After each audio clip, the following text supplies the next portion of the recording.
In a recent video statement released Friday, Governor Daniel Pruce addressed mounting public concern over his decision related to the leadership of the Royal Virgin Islands Police Force. At the center of the drama is outgoing Acting Commissioner Jacqueline Vanterpool, who has served in that role for over a year, and the nominee to replace her on an interim basis, Richard Olger. Governor Pruce affirmed the move was taken in the best interest of the Royal Virgin Islands Police Force, saying it does not reflect any form of racial or gender bias. He also emphasized that Olger has been cleared of any wrongdoing by the United Kingdom National Crime Agency and that his appointment is temporary.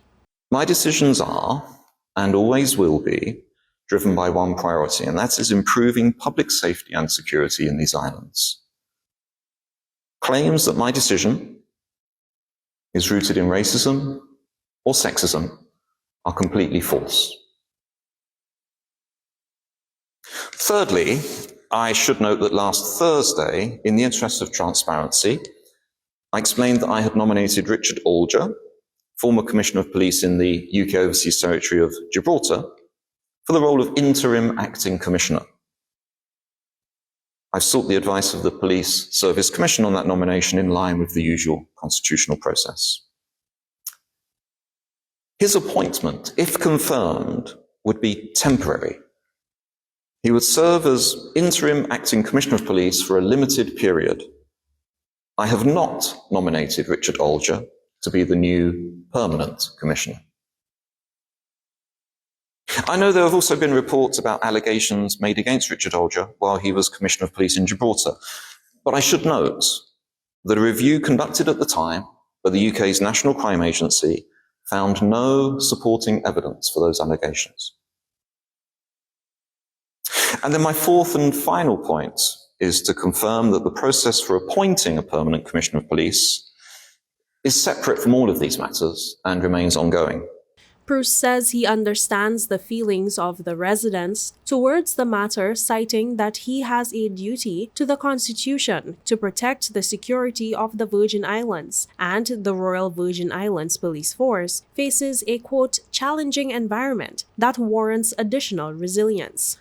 The RVIPF itself is operating in a challenging environment. Many of those challenges, including an increasingly complex criminal landscape, alongside the need for internal reform, were identified in the Law Enforcement Review earlier this year. Also, earlier this year, we launched a process to vet all police officers. This is essential. It's essential to protect and support officers, essential to build public trust, and also to foster partnerships across agencies. In my view, it's vital to the longer-term success of the organisation. It's also a key part of my overall pledge to ensure that the RVIPF is a properly resourced, highly professional and fully vetted force, one which enjoys the trust and the confidence of everyone here in the Virgin Islands. Citing changes to the challenges faced by the Royal Virgin Islands Police Force and the role of the acting commissioner, he saw it fit to make a change. In these circumstances, I felt I had a duty to take steps to assure the efficient administration of the RVIPF. My view was that the best route to this was to move Acting Commissioner Vanterpool back to her substantive role of Deputy Commissioner.